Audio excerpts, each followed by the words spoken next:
धर्मवीर भारती की रचना सूरज का सातवां घोड़ा। दूसरी दोपहर की कहानी घोड़े की नाल। अर्थात किस प्रकार घोड़े की नाल सौभाग्य का लक्षण सिद्ध हुई। दूसरे दिन खा पीकर हम लोग फिर उस बैठक में एकत्र हुए और हम लोगों के साथ श्याम भी आया। जब हम लोगों ने माणिक मुल्ला को बताया कि श्याम जमुना की कहानी को सुनकर रोने लगा था, तो श्याम झेंप कर बोला, मैं कहाँ रो रहा था। माणिक मुल्ला हंसे और बोले कि हमारी ज़िंदगी में ज़रा सी परत उखाड़ कर देखो तो हर तरफ इतनी गंदगी और कीचड़ छिपा हुआ है कि सचमुच उस पर रोना आता है। लेकिन प्यारे बंधुओं, मैं तो इतना रो चुका हूँ कि अब आँख में आंसू आता ही नहीं, अतः लाचार होकर हंसना पड़ता है।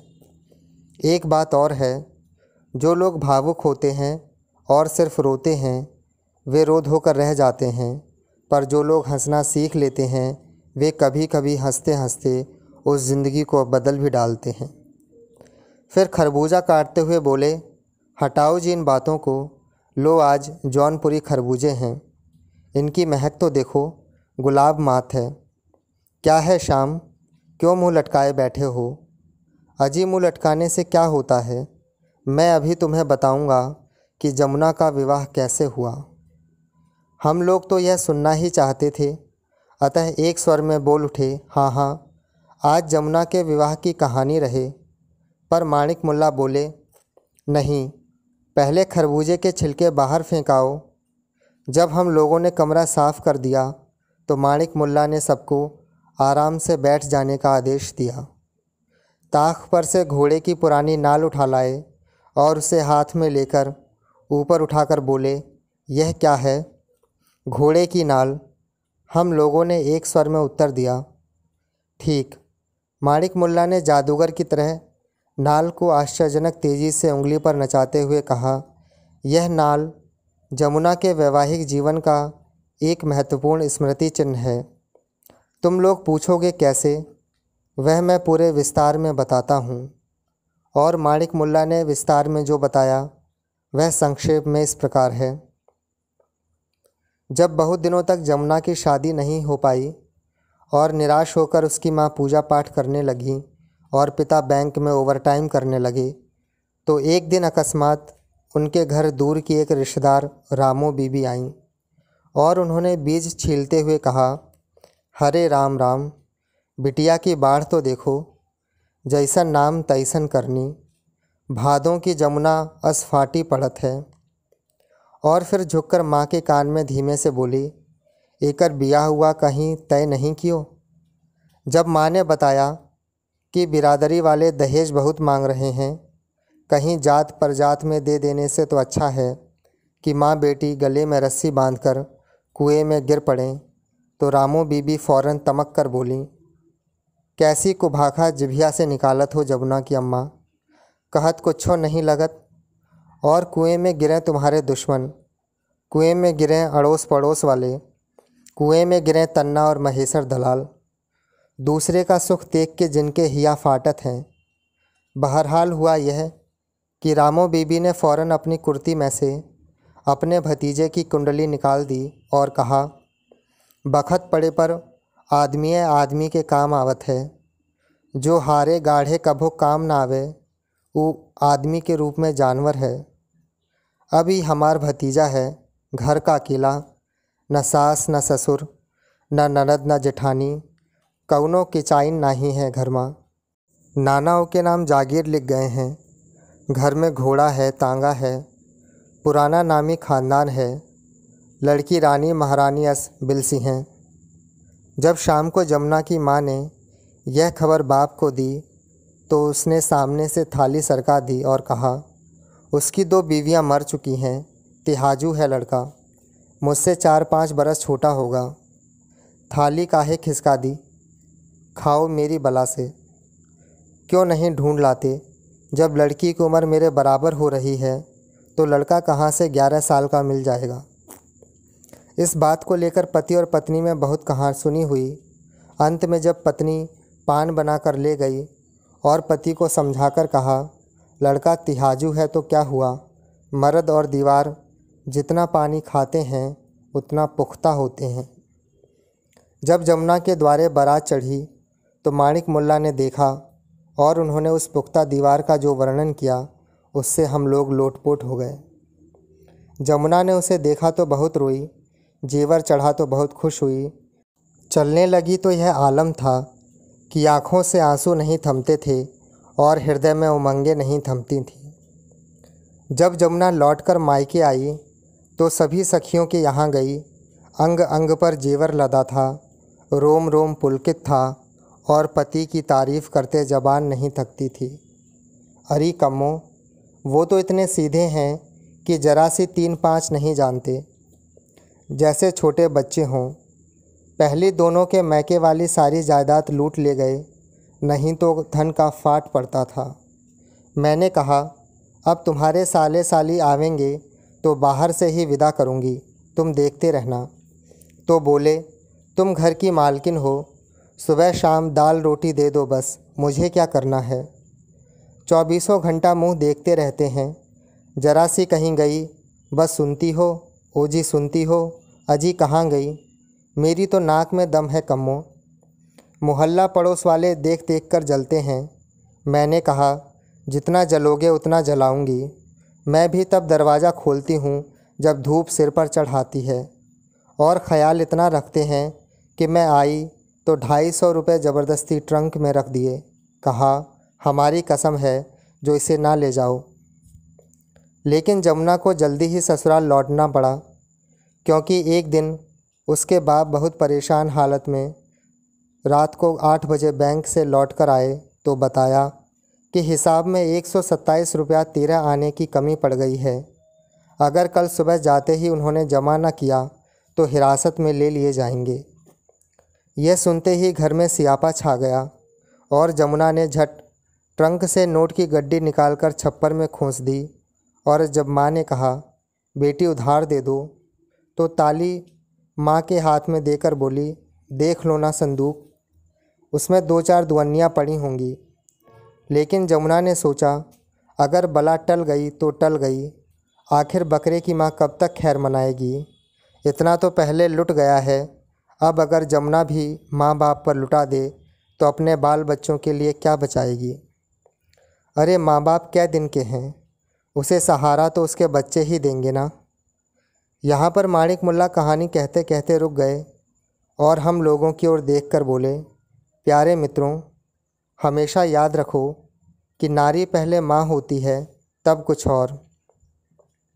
इसका जन्म ही इसलिए होता है कि वह माँ बने, सृष्टि का क्रम आगे बढ़ावे, यही उसकी महानता है। तुमने देखा कि जमुना के मन में सबसे पहले अपने बच्चों का ख्याल आया, अतः जमुना अपने भावी बाल बच्चों का ख्याल करके अपनी ससुराल चली गई और सुख से रहने लगी। सच पूछो तो यहीं जमुना की कहानी का खात्मा होता है। लेकिन आपने तो घोड़े की नाल दिखाई थी, इसका जो जिक्र आया ही नहीं। ओह, मैंने सोचा देखूं तुम लोग कितने ध्यान से सुनते हो। और तब उन्होंने उस नाल की घटना भी बताई। असल में जमुना के पति तिहाजू यानी पुख्ता दीवार, पर उनमें और जमुना में उतना ही अंतर था जितना पलस्तर उखड़ी हुई पुरानी दीवार और लिपे पुते तुलसी के चौतरे में। इधर उधर के लोग इधर उधर की बातें करते थे, पर जमुना तन मन से पति परायणा थी। पति भी जहाँ उसके गहने कपड़े का ध्यान रखते थे, वहीं उसे भजनामृत, गंगा महात्म्य, गुटका रामायण आदि ग्रंथ रत्न लाकर दिया करते थे, और वह भी उसमें उत्तम के असबस मनमाही आदि पढ़कर लाभान्वित हुआ करती थी। होते होते हुआ कि धर्म का बीज उसके मन में जड़ पकड़ गया और भजन कीर्तन कथा सत्संग में उसका चित्त रम गया, और ऐसा रमा कि सुबह शाम दोपहर रात वह दीवानों की तरह घूमती रहे। रोज़ उसके यहाँ साधु संतों का भोजन होता रहे, और साधु संत भी ऐसे तपस्वी और रूपवान कि मस्तक से प्रकाश फूटता था। वैसे उसकी भक्ति बहुत निष्काम थी, किंतु जब साधु संत उसे आशीर्वाद दे कि संतानवती भव, तो वह उदास हो जाया करे। उसके पति उसे बहुत समझाया करते थे, अजी यह तो भगवान की माया है, इसमें उदास क्यों होती हो। लेकिन संतान की चिंता उन्हें भी थी, क्योंकि इतनी बड़ी जागीरदार के जमींदार का वारिस कोई नहीं था। अंत में एक दिन वे और जमुना दोनों एक ज्योतिषी के यहाँ गए, जिसने जमुना को बताया कि उसे कार्तिक भर सुबह गंगा नहाकर चंडी देवी को पीले फूल और ब्राह्मणों को चना, जौ और सोने का दान करना चाहिए। जमुना इस अनुष्ठान के लिए तत्काल राजी हो गई, लेकिन इतनी सुबह किसके साथ जाए। जमुना ने पति से कहा कि वे साथ चला करें, पर वे ठहरे बूढ़े आदमी। सुबह जरा सी ठंड हवा लगे कि उन्हें खांसी का दौरा आ जाता था। अंत में यह तय हुआ कि रामधन तांगे वाला शाम को जल्दी छुट्टी लिया करेगा और सुबह 4 बजे आकर तांगा जोत दिया करेगा। जमुना नित्य नियम से नहाने जाने लगी। कार्तिक में काफ़ी सर्दी पड़ने लगती है और घाट से मंदिर तक उसे केवल एक पतली रेशमी धोती पहनकर फूल चढ़ाने जाना पड़ता था। वह थरथर काँपती थी। एक दिन मारे सर्दी के उसके हाथ पैर सुन्न पड़ गए और वह वहीं ठंडी बालू पर बैठ गई और यह कहा कि रामधन अगर उसे समूची उठाकर तांगे पर न बैठा देता तो वह वहीं बैठी बैठी ठंड से गल जाती। अंत में रामधन से देखा न गया। उसने एक दिन कहा, बहू जी आप काहे जान देह पर उतारू हो, ऐसन तपस्या तो गौरा मैयों ने करिए हुई हैं। बड़े बड़े ज्योतिषी का कहा कर लियो, अब एक गरीब मनई का भी कहा करके देख लो। जमुना के पूछने पर उसने बताया, जिस घोड़े के माथे पर सफ़ेद तिलक हो उसके अगले बाएं पैर की घिसी हुई नाल चंद्र ग्रहण के समय अपने हाथ से निकालकर उसकी अंगूठी बनवाकर पहन लें तो सभी मनोकामनाएं पूर्ण हो जाती हैं। लेकिन जमुना को यह स्वीकार नहीं हुआ, क्योंकि पता नहीं चंद्र ग्रहण कब पड़े। रामधन ने बताया कि चंद्र ग्रहण 2-3 दिन बाद ही है, लेकिन कठिनाई यह है कि नाल अभी नया लगवाया है, वह 3 दिन के अंदर कैसे घिसेगा और नया कुछ प्रभाव नहीं रखता। तो फिर क्या हो रामधन, तुम ही कोई जुगत बताओ। मालकिन एक ही जुगत है। क्या? तांगा रोज़ कम से कम 12 मील चले, लेकिन मालिक कहीं जाते नहीं, अकेले मुझे तांगा ले जाने नहीं देंगे। आप चलें तो ठीक रहेगा। लेकिन हम 12 मील कहाँ जाएंगे? क्यों नहीं सरकार, आप सुबह ज़रा और जल्दी 2-2:30 बजे निकल चलें। गंगा पार पक्की सड़क है, 12 मील घुमाकर ठीक टाइम पर हाजिर कर दिया करूँगा। 3 दिन की ही तो बात है। जमुना राजी हो गई और 3 दिन तक रोज़ तांगा गंगा पार चला जाया करता था। रामधन का अंदाज ठीक निकला और तीसरे दिन चंद्र ग्रहण के समय नाल उतरवाकर अंगूठी बनवाई गई। और अंगूठी का प्रताप देखिए कि जमींदार साहब के यहाँ नौबत बजने लगी और नर्स ने पूरे 100 रुपये की बख्शीश ली। जमींदार बेचारे वृद्ध हो चुके थे और उन्हें बहुत कष्ट था, वारिस भी हो चुका था, अतः भगवान ने उन्हें अपने दरबार में बुला लिया। जमुना पति के बिछोह में धाड़े मार मार कर रोई, चूड़ी कंगन फोड़ डाले, खाना पीना छोड़ दिया। अंत में पड़ोसियों ने समझाया कि छोटा बच्चा है, उसका मुंह देखना चाहिए। जो होना था सो हो गया, काल बली है, उस पर किसका बस चलता है। पड़ोसियों के बहुत समझाने पर जमुना ने आंसू पोंछे, घर बार संभाला। इतनी बड़ी कोठी थी, अकेले रहना एक विधवा के लिए अनुचित था, अतः उसने रामधन को एक कोठरी दी और पवित्रता से जीवन व्यतीत करने लगी। जमुना की कहानी खत्म हो चुकी थी, लेकिन हम लोगों को शंका थी कि माणिक मुल्ला को यह घिसी नाल कहाँ से मिली। उसकी तो अंगूठी बन चुकी थी। पूछने पर मालूम हुआ कि एक दिन कहीं रेल सफ़र में माणिक मुल्ला को रामधन मिला। सिल्क का कुर्ता, पान का डिब्बा, बड़े ठाठ थे उसके। माणिक मुल्ला को देखते ही उसने अपने भाग्योदय की सारी कथा सुनाई और कहा कि सचमुच घोड़े की नाल में बड़ी तासीर होती है। और फिर उसने एक नाल माणिक मुल्ला के पास भेज दी थी। यद्यपि उन्होंने उसकी अंगूठी ना बनवाकर उसे हिफाजत से रख लिया था। कहानी सुनकर माणिक मुल्ला श्याम की ओर देखकर बोले, देखा श्याम, भगवान जो कुछ करता है भले के लिए करता है। आखिर जमुना को कितना सुख मिला, तुम व्यर्थ में दुखी हो रहे थे, क्यों? श्याम ने प्रसन्न होकर स्वीकार किया कि वह व्यर्थ में दुखी हो रहा था।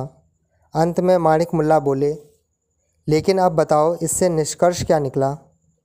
हम लोगों में से जब कोई नहीं बता सका तो उन्होंने बताया, इससे यह निष्कर्ष निकला कि दुनिया का कोई भी श्रम बुरा नहीं, किसी भी काम को नीची निगाह से नहीं देखना चाहिए, चाहे वह तांगा हाँकना ही क्यों ना हो।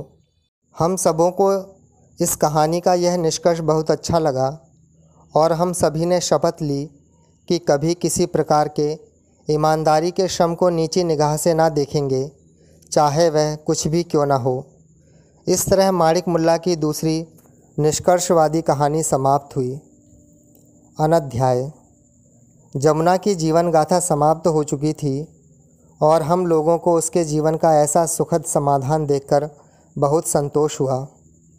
ऐसा लगता कि जैसे सभी रसों की परिणति शांत या निर्वेद में होती है, वैसे ही उस अभागिन के जीवन के सारे संघर्ष और पीड़ा की परिणति मातृत्व से प्लावित, शांत, निष्कंप दीप शिखा के समान प्रकाशवान, पवित्र, निष्कलंक वैधव्य में हुई। रात को जब हम लोग हकीम जी के चबूतरे पर अपनी अपनी खाट और बिस्तरा लेकर एकत्र हुए तो जमुना की जीवन गाथा हम सबों के मस्तिष्क पर छाई हुई थी और उसको लेकर जो बातचीत तथा वाद विवाद हुआ उसका नाटकीय विवरण इस प्रकार है। मैंने कहा, भाई कहानी बहुत अच्छी रही। ओमकार जम्हाई लेते हुए, रही होगी। प्रकाश करवट बदलकर, लेकिन तुम लोगों ने उसका अर्थ भी समझा? श्याम उत्साह से, क्यों, उसमें कौन कठिन भाषा थी? प्रकाश, यही तो माणिक मुल्ला की खूबी है। अगर जरा सा सचेत होकर उनकी बात तुम समझ नहीं गए तो फ़ौरन तुम्हारे हाथ से तत्व निकल जाएगा, हल्का फुल्का भूसा हाथ आएगा। अब यह बताओ कि कहानी सुनकर क्या भावना उठी तुम्हारे मन में, तुम बताओ। मैं, यह समझकर कि ऐसे अवसर पर थोड़ी आलोचना करना विद्वत्ता का परिचायक है। भाई, मेरे तो यही समझ में नहीं आया कि माणिक मुल्ला ने जमुना जैसी नायिका की कहानी क्यों कही। शकुंतला जैसी भोली भाली या राधा जैसी पवित्र नायिका उठाते, या बड़े आधुनिक बनते तो सुनीता जैसी साहसी नायिका उठाते, या देवसेना, शेखर की शशि वशी तमाम टाइप मिल सकते थे। प्रकाश सुकरात की सी टोन में, लेकिन यह बताओ कि ज़िंदगी में अधिकांश नायिकाएं जमुना जैसी मिलती हैं या राधा और सुधा और गेसु और सुनीता और देवसेना जैसी? मैं चालाकी से अपने को बचाते हुए, पता नहीं, मेरा नायिकाओं के बारे में कोई अनुभव नहीं, यह तो आप ही बता सकते हैं। श्याम, भाई हमारे चारों ओर दुर्भाग्य से 90% लोग तो जमुना और रामधन की तरह होते हैं, पर इससे क्या, कहानीकार को शिवम का चित्रण करना चाहिए। प्रकाश, यह तो ठीक है, पर अगर किसी जमी हुई झील पर आधा इंच बर्फ़ और उसके नीचे अथाह पानी और वहीं एक गाइड खड़ा है जो उस पर से आने वालों को आधा इंच की तो सूचना दे देता है और नीचे के अथाह पानी की खबर नहीं देता, तो वह राहगीरों को धोखा देता है या नहीं? मैं, क्यों नहीं?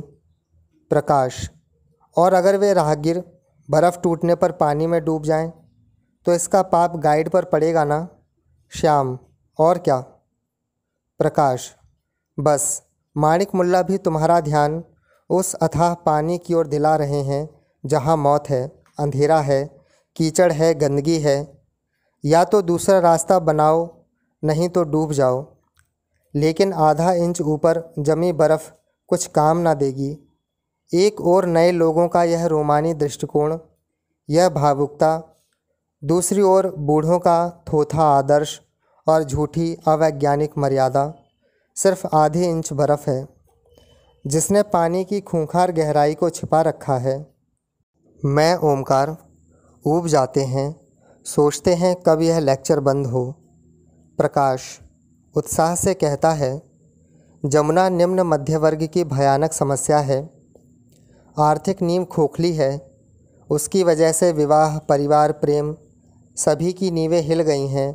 अनैतिकता छाई हुई है, पर सब उस ओर से आंखें मूंदे हैं। असल में पूरी ज़िंदगी की व्यवस्था बदलनी होगी। मैं ऊब कर जम्हाई लेता हूँ। प्रकाश, क्यों, नींद आ रही है तुम्हें? मैंने कई बार तुमसे कहा कि कुछ पढ़ो लिखो, सिर्फ उपन्यास पढ़ते रहते हो। गंभीर चीज़ें पढ़ो, समाज का ढांचा, उसकी प्रगति, उसमें अर्थ, नैतिकता, साहित्य का स्थान। मैं बात काटकर, मैंने क्या पढ़ा नहीं है, तुम ही ने पढ़ा है। यह देखकर कि प्रकाश की विद्वत्ता का रोब लोगों पर जम रहा है, मैं क्यों पीछे रहूं? मैं भी इसकी मार्क्सवादी व्याख्यान दे सकता हूँ। प्रकाश, क्या व्याख्यान दे सकते हो? मैं अकड़कर, मार्क्सवादी। ओमकार, अरे यार रहने भी दो। श्याम, मुझे नींद आ रही है। मैं, देखिए, असल में इसकी मार्क्सवादी व्याख्या इस तरह हो सकती है। जमुना मानवता का प्रतीक है। मध्यम वर्ग माणिक मुल्ला तथा सामंत वर्ग जमींदार उसका उद्धार करने में असफल रहे। अंत में श्रमिक वर्ग रामधन ने उसको नई दिशा सुझाई। प्रकाश, क्या? क्षण भर स्तब्ध, फिर माथा ठोक कर, बेचारा मार्क्सवादी भी ऐसा अभागा निकला कि तमाम दुनिया में जीत के झंडे गाड़ आया और हिंदुस्तान में आकर इसे बड़े बड़े राहु ग्रस गए। तुम ही क्या, उसे ऐसे ऐसे व्याख्याकार कहाँ मिले कि वह भी अपनी किस्मत को रोता होगा। जोरों से हंसता है, मैं अपनी हंसी उड़ता देख उदास हो जाता हूँ। हकीम जी की पत्नी नेपथ्य से, मैं कहती हूँ यह चबूतरा है या सब्जी मंडी। जिसे देखो खाट उठाए चला आ रहा है, आधी रात तक, चख चख चख चख। कल से सबको निकालो यहाँ से। हकीम जी, नेपथ्य से काँपती हुई बूढ़ी आवाज़, अरे बच्चे हैं, हंस बोल लेने दो। तेरे अपने बच्चे नहीं, फिर दूसरों को क्यों खाने दौड़ती है? हम सब पर सकता छा जाता है। मैं बहुत उदास होकर लेट जाता हूँ। नीम पर से नींद की परियां उतरती हैं, पलकों पर छम छम छम छम नृत्य कर।